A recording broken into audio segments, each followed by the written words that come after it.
So இன்றைக்கி ஒரு முக்கியமான எபிசோடு. நம்ம எல்லாருக்குமே முன்னாடி தெரிஞ்ச மாதிரி வினோத் காசு எடுத்துகிட்டு வெளியே போயிட்டார். அதாவது ஒரு பொட்டென்ஷியல் வின்னர், இவர் தான் வின் பண்ண போகிறாருன்னு எதிர்பார்க்கப்பட்ட கண்டஸ்டன்ட் காசு எடுத்துகிட்டு வெளியே போயிட்டார்.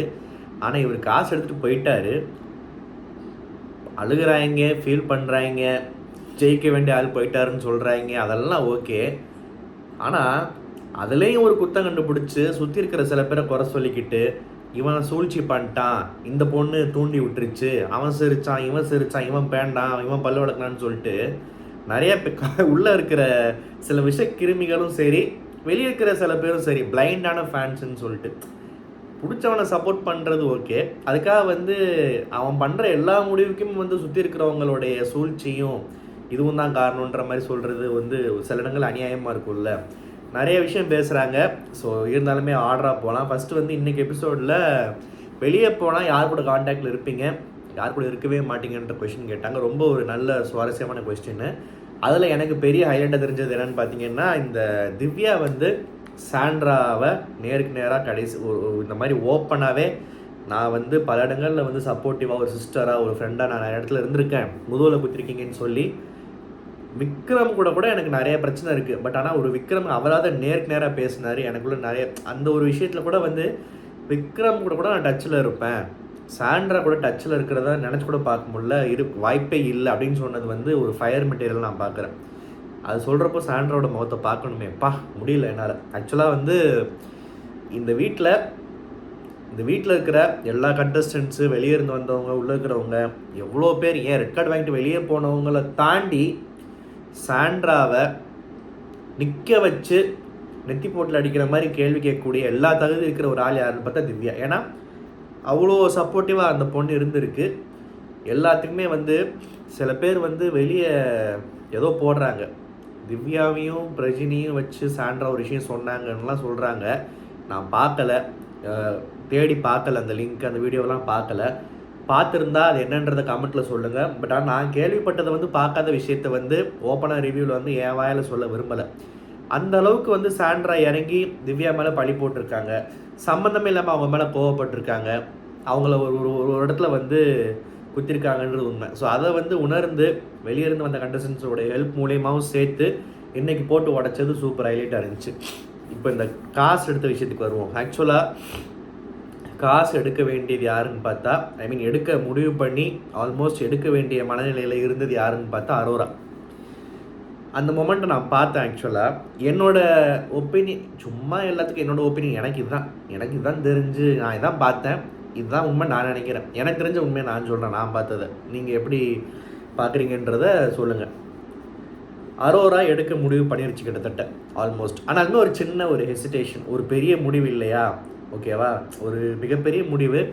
எப்படியும் கண்டிப்பாக எனக்கு 1000% நல்ல ஒரு நம்பிக்கைன்றதை விட தெரிஞ்சு போச்சு அரோரா எடுக்கிறதுக்கு ரெடியாக இருக்குன்னு. ஏன்னா அரோரா இந்த வீட்டில் வந்ததுலேருந்து ஒரு நாள் சம்பளம் கணக்கு போட்டு படிக்கிறதுக்காக சேர்க்குறேன், வாட் எவர் ஏதோ ஒன்று சம்பள கணக்கு போட்டே இருந்த ஒரு ஆள், ஒரு 40 நாள் 50 நாள் மிச்சம் சாப்பிட்டு சம்பளம் வாங்கிட்டு இருந்தாலும் பெருசாக டைட்டில் பற்றியோ அந்த ஒரு இதெல்லாம் பேசினாங்களோ பேசலையோ, பட் காசு ரொம்ப முக்கியமான விஷயன்றதை ஓப்பனாகவே அட்மிட் பண்ண ஒரு ஆள். அண்டு இவ்வளோ தூரம் இப்படி வந்துருச்சு, முகத்துலேயே தெரிஞ்சிச்சு, எல்லாத்தையுமே ஆல்மோஸ்ட் இன்டெரக்டாக கன்வே பண்ணிட்டு வந்துட்டாங்க, அவங்க தான் எடுத்திருப்பாங்க, ஓகேவா.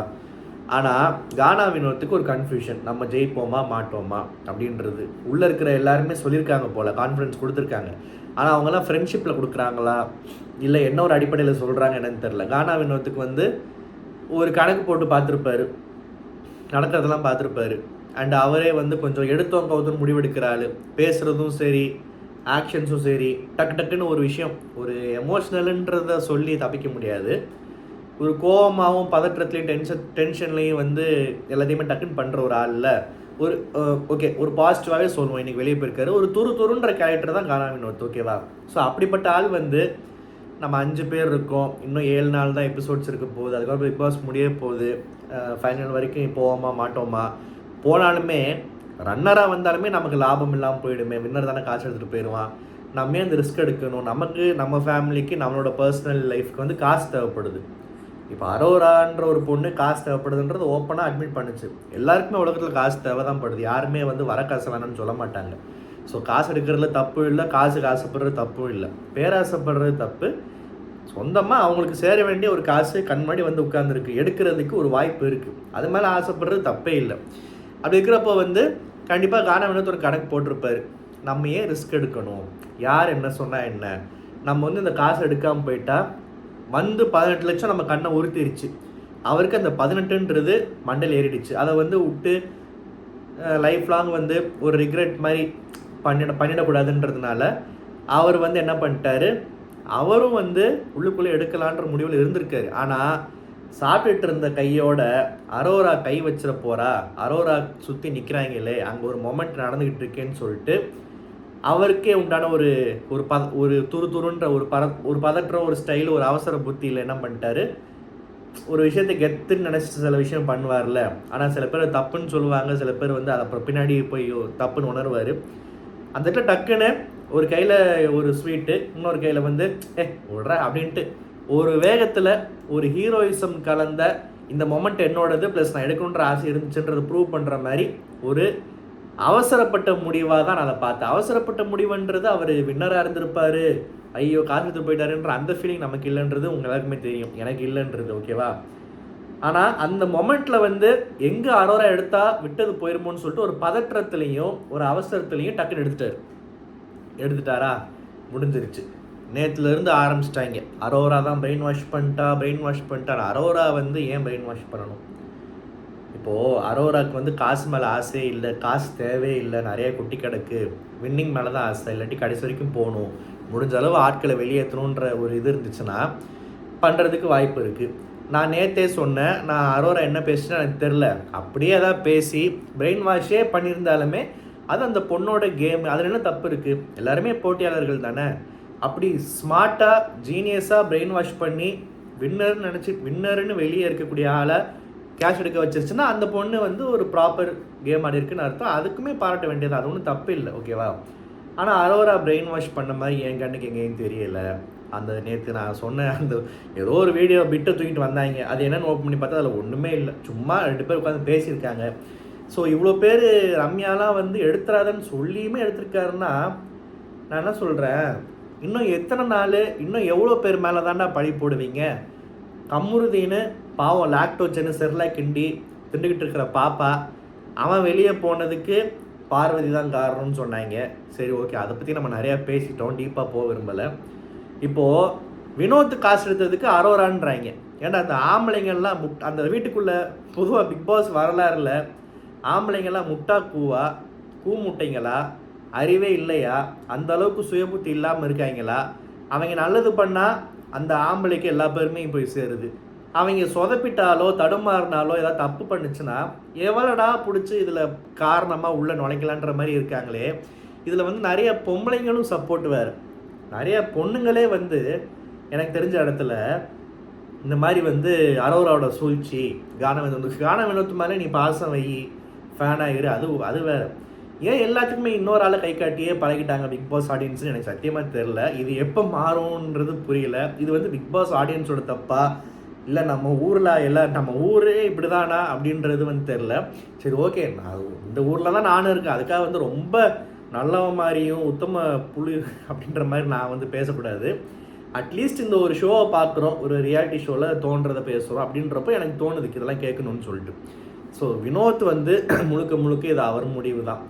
அவரை வந்து யாரும் வந்து சூழ்ச்சி பண்ணியோ அரசியல் பண்ணியோ அதெல்லாம் பண்ணலை. ஸோ இன்றைக்கி எபிசோடை பார்த்துட்டு இன்னொரு விஷயம், இந்த வியனான்ற ஒரு கிருமி, ஒரு ஒரு ஒரு கரப்பாம்பூச்சி உள்ளே போயிட்டு ரொம்ப நோயின்னு வந்து எல்லாரையும் டிஸ்டர்ப் பண்ணிக்கிட்டு இருக்குல்ல, அது கிடைக்கிற கேப்லலாம் எப்படியாவது ஸ்கோர் பண்ணிடலாம், ஆடியன்ஸ் மனசில் இடம் பிடிச்சல நினச்சி கேவலமாக காரி துப்பிக்கிட்டு இருக்காங்க. அது இன்றைக்கி இவர் எடுத்த போது பார்த்தீங்களா, அந்த ஃப்ரேமில் அவர் சிரித்தார், இவர் சிரித்தார், எல்லோரும் சர்க்காஸ்டிக் ஸ்மைலு. நான் என்ன சொல்கிறேன், சபரியோ விக்ரமோ திவ்யாவோ ஏன் சாண்ட்ராவோ யாராக வேணா இருக்கட்டும், அவங்கெல்லாம் இதை வந்து உள்ளுக்குள்ளே செலிப்ரேட் பண்ணால் தான் என்ன, ஒரு ரிலீஃப் இருந்தால் தான் என்னடா. இப்போது அவங்கெல்லாம் போட்டியாளர்கள், ஏதோ ஒரு காரணத்தால் இத்தனை நாள் அந்த வீட்டுக்குள்ளே இருக்காங்க. ஸோ உள்ளுக்குள்ளே இப்போ சாண்ட்ரா வந்து வாய்ப்பே இல்லை. சாண்ட்ராவை தாண்டி மற்றவங்களுக்குலாம் வந்து ஏதோ நம்ம வந்து ஒரு இடத்துக்கு போய் நின்றுவோமா அப்படின்ற ஒரு ஆசை இருக்க தான் செய்யும். அரோரா வந்து அங்கே ஒன்றுமே அந்த அந்த சீன்லேயே அரோரா கிடையாது. ஏன்னா 18 லட்சம் போயிருச்சேன்ற ஏக்கம் தான் அரோரா கண்ணில் தெரிஞ்சு. ஒரு ஃப்ரேம் காமிச்சாங்க பார்த்தீங்களா, ஒரு காசு இருந்துச்சு, இந்த பக்கம் அரோரா இருந்தாங்க. அதில் வந்து அரோரா வந்து விட்டுடலாம். மிச்சம் இருக்கிறவங்களுக்குலாம் ஜெயிக்கணுன்ற ஆசை இருக்குது. இவர் ஜெயிச்சிருவாருன்னு நினச்சிட்டு இருந்து ஒருத்தன் காசு எடுத்து போயிட்டான்னா செலிப்ரேட்டே பண்ணணுமே. என்னடா ஓப்பனாக பண்ணல, அதுக்கு சந்தோஷப்பட்டு போங்கடா. ஆனால் இங்கே எவனுமே அப்படி எனக்கு தெரிஞ்சு பண்ணலை. ஒரு ரிலீஃப் இருந்திருக்கலாம், உள்ளுக்குள்ள ஒரு சந்தோஷம் இருந்திருக்கலாம். எல்லாருமே வந்து ரொம்ப பர்ஃபெக்டாக இருக்கணுன்ற அவசியம் இல்லை. சபரியாக இருக்கட்டும், விக்ரமாக இருக்கட்டும், திவ்யாவாக இருக்கட்டும், அவங்களுக்கு தெரிஞ்ச ரியாக்ஷனை கொடுத்தாங்க. ஃபஸ்ட்டு வினோத் காசு எடுத்துட்டாரா, சில பேர் ஒப்பாரி வச்சாங்களா உள்ள. ஓகே, எனக்கெல்லாம் ஒரு அளவுக்கு மேலே கெமியெல்லாம் ஏம்மா போதும் போதும், எவ்வளோ அழுவ, போதும் நிறுத்து அப்படின்ற மாதிரி தான் தோணுச்சு. சரி ஓகே, வினோத்து காசு எடுத்துட்டாருன்னு ஏற்றுக்க முடியல, நீங்கள் அழுகிறீங்க. அதுக்காக நீ அழுகிறன்றதுக்காக ஊரே அழுகணும், உள்ளே இருக்கிற எல்லாருமே அழுகணுன்றது என்ன எதனா சட்டமா? வினோத்துக்கு அவ்வளோ சீனா என்ன? வினோத் என்ன ஆரியா இல்லை என்ன? புரியல எனக்கு. வினோத் என்ன அப்படியே வந்து பல பேரை கஷ்டப்பட்டு, பல பேரால் ஒடுக்கப்பட்டு, இந்த வீட்டுக்குள்ளே கார்னர் செய்யப்பட்டு, எல்லாத்தையும் அப்படியே எடுத்து தள்ளி உதறி தள்ளிட்டு மக்கள் சப்போர்ட்டில் வந்த ஒரு பெரிய சக்தியா, இல்லை யாரையுமே ஹர்ட் பண்ணாத ஒரு உத்தம புத்திரனா? இவ்வளோ சீன் தேவையில்லை. சரி ஓகே, இன்னைக்கு வினோத்துன்ற ஆள் எவிக்ட் ஆகிட்டாரு, காசு எடுத்துகிட்டு போயிட்டாரு. அவரோட ஃபேன்ஸ் வந்து ஃபீல் பண்ணுறாங்க, உள்ளே இருக்கிறவங்க அழுகிறாங்க. ஓகே, அதுக்குண்டான மரியாதையை கொடுத்துட்டு போயிடுவோன்னு பார்த்தா அழுகிறது மட்டும் இல்லாமல் மற்றவங்களை குறை சொல்கிறாங்க. இவன் ஜெரிச்சான், அவன் ஜெரிச்சான். எதுக்கு விக்ரம் எதுக்கு அழுகணும்? விக்ரம் எதுக்கு சிரிக்கக்கூடாது? விக்ரம் சிரிச்சாலும் என்ன தப்பு? அது அவரோட இதுப்பா. அது அவரோட ஒருத்தன் ஒரு மாதிரி ரியாக்ட் பண்ணுவான். சபரி வந்து 2 புருவத்தை கொண்டு தூக்கிட்டு கண்ணை ஒரு மாதிரி காட்டுவார். விக்ரம் ஒரு மாதிரி. விக்ரம் வந்து ஒரு ஸ்டாண்டப் காமெடியன். அவருக்கு டக்குன்னு என்றைக்குமே அழுகாத ஒருத்தர் இப்படி நாய்க்குட்டி, அவர் சொன்னால் நாய்க்குட்டி மாதிரி அழுதப்போ எனக்கு சிரிப்போம். ஏன் சிரிச்சா என்ன இப்போது? எனக்கு வந்து ஆக்சுவலாக இந்த வியானா, ரம்யா, அப்புறம் இந்த இந்த அளவுக்கு இல்லாட்டியுமே ஒரு ரேஞ்சுக்கு இந்த பிரவீன் ராஜெல்லாம் என்னென்னா வெளியே இருந்து ஓட்டிங்கை பார்த்துட்டு போயிட்டாங்க. Okay, number 1 வினோத்தா. வினோத்துக்கு நல்லா சோப் போட்டு நல்லா முதுகு சொரிஞ்சு விட்டு மசாஜ் பண்ணிட்டு வரணும். அப்போ தான் வினோத் ஃபேன்ஸு நம்ம மேலே சப்போர்ட் பண்ணுவாங்க. நம்ம இன்ஸ்டாகிராமை கொஞ்சம் எக்ஸ்ட்ரா ஒரு 10,000 பேர் ஃபாலோ பண்ணுவாங்க, நமக்கு ஒரு பேர் கிடைக்கும் அப்படின்ற இதோட உள்ளே போயிருக்குங்க. வினோத் வெளியே போனதுக்கப்புறம் திவ்யா பின்னாடி போயிட்டாங்க. இவங்கெல்லாம் நல்லா மேத்தமெட்டிக்கலாக ஒரு கால்குலேஷன் போட்டு உள்ளே போயிருக்காங்க. இவங்களோட எண்ணமும் சிந்தனையும் வந்து ஒரு நல்ல எண்ணத்தில் பண்ணுற மாதிரியோ, ஒரு யதார்த்தமாக ஒரு அன்பு செலுத்துகிற மாதிரியோலாம் எனக்கு தெரில. ரொம்ப கால்குலேட்டிவாக இருக்காங்க. அது தப்பு இல்லை, நான் தப்பு சொல்லலை. ஏன்னா எல்லா கண்டஸ்டண்ட்டுக்குமே விட்டதை பிடிக்கணும், நல்ல பேர் சம்பாதிக்கணும், மக்கள் மனசில் இடம் பெறணுன்ற ஆசை இருக்க தான் செய்யும். எவிக்ட் ஆகி போயிட்டு இருந்தாலுமே கெஸ்ட்டாக உள்ளே போய் கேம் ஆடுறதும் ஒரு தர்மம் தான், நான் அதை பாராட்டுறேன். ஓகேவா? ஆனால் உள்ளே இருக்கிற எவிக்ட் ஆகி போன உனக்கே கேம் ஆடணும்னு தோணுது. உள்ளே இருக்கிற மற்ற கண்டஸ்டன்ட்ஸ்க்கு வந்து ஏன் வினோத் காசு எடுத்துகிட்டு போகிறது ஒரு ரிலீஃபாக இருக்கக்கூடாதுன்னு நான் நினைக்கிறேன். ஏன் உன்ன மாதிரி ஒப்பாரி வைக்கணுமா? ஐயோ போயிட்டேன்னு ஒப்பாரி வைக்கணுமா உட்காந்து? ஏன் சர்க்காஸ்டிக்காக எங்கள் யாரும் அங்கே சிரிக்கலை? அப்படியே சிரித்தா என்ன தப்பு? சபரி ரிலீஃபான அப்படியே ரியாக்ஷன் கொடுத்தா என்ன தப்பு? விக்ரம்க்கு சிரித்தா என்ன தப்பு? என்ன கண்டுபிடிச்சா என்ன ட்ரை பண்ணுற நீ? இந்த கெஸ்ட்டு வந்து இந்த சீசன்லாம் எப்போ இல்லாத அளவுக்கு ஓவராக ஆடுறாங்க. ஏன்னே புரியல. கெமியெல்லாம் வந்து அந்த அழுகையை ரசிக்கும்படியாக இல்லை. ரொம்ப ஒரு அளவுக்கு மேலே வந்து ப்ளீஸ் ஆர்டிஃபிஷியலாக தான் இருந்துச்சு பார்க்குறதுக்கு. வாட் எவர், வினோத் வெளியே போயிட்டார். இவங்க வந்து அவங்க ஒரு கேம் ஆடினாங்க. ஆனால் விக்ரம் வந்து இந்த விளக்கத்தை வந்து ரொம்ப அழகாக அவரோட பாயிண்ட் ஆஃப் வியூவை அவரே சொல்லிட்டார். இங்கேருந்து நானும் அலறவும் பேசி வச்சு வெளியே போய் ஒரு ட்ராமா பண்ணி வினோத் எடுக்க வைக்கணுமா? அப்படி ஒரு உண்மை அப்படி உண்மையாக இருந்துச்சுன்னா வினோத் அவ்வளோ முட்டாளா?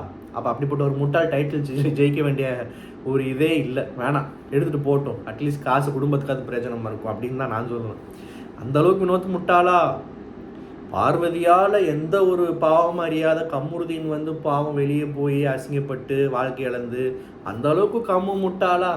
சே பாவம். இந்த ஆண்கள் நினச்சாலே வந்து எனக்கு ரொம்ப கஷ்டமாக இருக்குது, மனசு ரொம்ப கஷ்டமாக இருக்குது. சே ரொம்ப கஷ்டம் இல்லை அப்படின்ற மாதிரி இருக்குது. இந்த ஏதோ ஒரு இன்டர்வியூவில் விஜய் ஆண்டனி சொல்லுவாப்புல, அது வந்து ஞாபகம் வருது எனக்கு. ஸோ அதனால் வந்து ப்ளீஸ் இந்த வடையெல்லாம் தயவுசெய்து நிறுத்துங்க, முடியல என்னால். அண்ட் அதுக்கப்புறம் வந்து வினோத் போயிட்டார். வினோத் பற்றி மட்டும் பேசணும், இந்த சுற்றி இருக்கிற டிஸ்டர்பன்ஸ்லாம் நிறுத்திட்டு பேசணும்னா வினோத் வந்து ஒரு கண்டிப்பாக எல்லார் மனசுலையும் இருக்கக்கூடிய ஒரு சுவாரஸ்யமான ஒரு கண்டஸ்டன்ட் தான். சுவாரஸ்யமான கண்டஸ்டன்ட், நல்ல கண்டஸ்டண்ட்டா கெட்ட கண்டஸ்டண்ட்டா, நல்லவரா கெட்டவரா, அதுக்குள்ளெல்லாம் நம்ம போகல. யாருமே நல்லவங்க கெட்டவங்கன்றதுக்குள்ளெல்லாம் பிக் பாஸை பொறுத்த வரைக்கும் அவ்வளோ இதெல்லாம் யாருக்கும் சர்டிஃபிகேட் தர தேவையில்லை. இருக்குது, எல்லாருக்கும் இருக்கிற மாதிரி அவருக்கு நிறைய குறைகள் இருக்குது. என் கண்ணுக்கு குறைகள் நிறையா தெரிஞ்சிச்சு, நல்லது கொஞ்சம் கம்மியாக தெரிஞ்சிச்சு. இவ்வளோ பேர் அழுதாலுமே அது ஒரு கண்டஸ்டண்ட்டாக வீட்டுக்குள்ளே இருந்தப்போ பிக் பாஸ் வரலாறுல எனக்கு தெரில எந்த ஒரு கண்டஸ்டன்ட் வந்து அழுகாமல் வெளியே போயிருக்காங்களான்னு சொல்லிட்டு. ராஜுவை யோசிச்சு பார்த்தா கூட ராஜுவை அழுதுருக்காரு. அந்த அளவுக்கு வந்து அழுகாத கண்டஸ்டண்ட்டே எனக்கு டக்குன்னு ஞாபகம் வரல. மேபி ஒரு வாரத்திலே வந்துட்டு போனவங்க யாராவது அழுகாமல் போனாங்களான்னு தெரில. ஒரு வாரத்தில் வந்துட்டு போனவங்களை கணக்கில் எடுக்காமல் கூட வச்சுப்போமே. திவாகர் அழுததே இல்லை. வினோத் வெளியே போகிறப்போ கட்டி பிடிச்சி அழுதுட்டார். திவாகர் வெளியே போனப்போ வினோத் கட்டி பிடிச்சி அழுதார் எவிக்ட் ஆனப்போ. ஆனால் வீட்டுக்குள்ளே இருந்தப்போ புள்ளி பண்ணிட்டு ஃபன் பண்ணிட்டு எல்லாம் ஒரு பக்கம் இருந்துச்சு. வெளியே போனப்போ நீ கட்டி பிடிச்சி அழுது அமைச்சது உண்மையாக இருந்துருச்சுன்னா, திரும்ப இருந்தாலும் உள்ளே வரப்போ பழையபடி தானே நீ பண்ணுற. மட்டம் தட்டிக்கிட்டு பேசிக்கிட்டு உருவகிளி பண்ணிட்டு அதை கண்டினியூ தானே பண்ண நீ. ஸோ போகும்போது தான் இந்த பாசம் வருமா இல்லை எந்த அழுகையை நம்புறதுன்னு தெரில. ஆனால் அழுகவே அழுகாத ஒரு கண்டஸ்டன்ட் திவாகர் இன்னைக்கு வினோத்துக்காக கண்ணீர் சிந்தி கட்டிப்பிடிச்சி அழுதுருக்காரு. ஸோ அந்த ஒரு அழுகை மட்டும்தான் எனக்கு வந்து உண்மையாக தெரிஞ்சுன்னு நான் சொல்ல வரல. மற்றவங்க எல்லாமே போய் அப்படின்னு நான் சொல்ல வரல. எனக்கு வந்து அது ஒரு டிஃப்ரெண்ட்டாக ஹிட் ஆச்சு. திவாகரோட அழுகை வந்து எனக்கு பிடிச்சிருந்துச்சு. பதிலுக்கு வினோத்தை கட்டி பிடிச்சி பேசினது பிடிச்சிருந்துச்சு. இந்த கேப்பில் ஒருத்தன் கலாச்சாரம் பார்த்தீங்களா, பிரவீன் ராஜ்ன்றவன், அவன் சீக்கிரம் வெளியே போனதுக்கு எல்லாரும் பேசுனதெல்லாம் பிட்டு பிட்டாக எடுத்து இன்ஸ்டாகிராமில் ஸ்டோரி போட்டாங்க. இல்லை இப்போ அந்த விளக்கண்ணை எதுக்கு என்ன ட்ரை பண்ணுறாருன்னு எனக்கு தெரில. முடிஞ்சால் இதை கட் பண்ணி இன்ஸ்டாகிராமில் போடுங்க, ஓகேவா? ஏன்னா நல்லது பேசும்போது போடுறீங்க இல்லை, இதையும் போடுங்க. அவர் கொஞ்சம் ஓவராக தான் போயிட்டுருக்கு. அவர் என்னமோ பாபி சிம்மா 25ன்றதை வந்து என்னமோ தலைவர் 178, உலகநாயகன் 235, இல்லாட்டி தளபதி 60-40 இந்த மாதிரி ஏதோ வந்து பில்லை கொடுத்து பேசிக்கிட்டு இருக்காரு. ஏப்பா நான் பாபி சிம்மாலாம் எழுக்க விரும்பலப்பா. வெளியே போ, நல்லா இரு, லைஃப்பில் மேலே வா, முன்னுக்கு வா, சந்தோஷம்தான். நீ வெளியே போனப்போ அழுதுட்டு போன ஒரு ஆள் தானே. அதை பார்க்குறப்போ எனக்கும் தான் ஃபீல் ஆச்சு. நிறையா சாதிக்கணும், நிறையா திறமைகளை காட்டணும்னு ஆசைப்பட்ட ஒரு கண்டஸ்டன்ட் வெளியே போகிறாருன்னு தான் நான் பேசியிருந்தேன். உள்ளே வந்தப்போ உனக்கே என் கொம்பு முளைச்சிருச்சா? நான் என்ன சொல்கிறேன், இந்த கொம்பு முளைச்சிருச்சா பிரவீன் ராஜுக்குன்றதை மட்டும் போடுங்களேன் கொஞ்சம் கட் பண்ணி அவர் பேஜில்.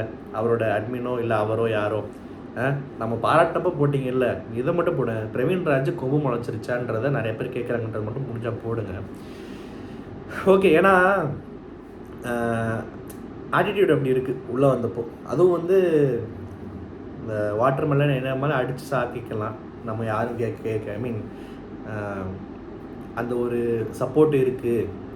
வினோத் ரேங்க் 1ல் இருக்காப்புல, ஸோ அவரை பிடிச்சி தொங்கிக்கலான்ற ஒரு இதுதான், வேறு ஒன்றும் இல்லை.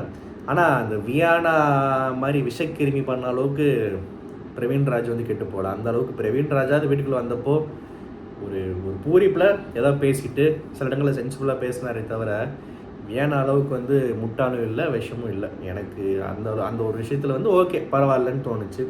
ஸோ அடுத்து நான் சொன்ன மாதிரி திவ்யா கிட்டே போயிட்டாங்க. அங்கே போய் இப்போ அவர் இல்லை நீ தான்றாங்க.